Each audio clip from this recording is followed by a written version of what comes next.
Prior to joining V-Mobile, nagtatrabaho po ako sa US. For 8 years, year 2000 hanggang 2008. Doon kami nagtatrabaho. Pagkatapos, almost 2 years ago, my wife and I decided na mag-aral ng nursing dito sa Philippines. November 2009, a friend of mine called me. And he told me na mayroon pong magandang opportunity. Sabi niya sa akin, you're going to earn 30,000 a day, 210,000 a week, 900,000 a month. Doon sa US po, hindi po ako kumita ng 30,000 a day, $600 a day, hindi po ako kumita. Even though multiple companies yung tinrabahuan ko doon. So, it took me 3 months na tinignan ko yung business and the rest is history po. The rest is history. What's the point po? Kung yung kinikita mo doon sa labas, ikitain mo dito sa Philippines. Yan po. That's the beauty po of V-Mobile.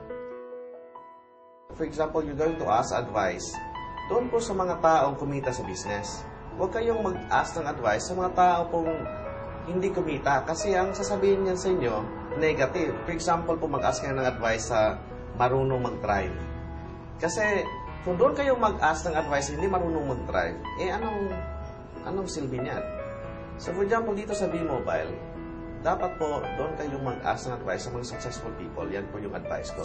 Stay focused on the business, then learn the business po. Play the game, win the game. Salamat kayo sa V-Mobile.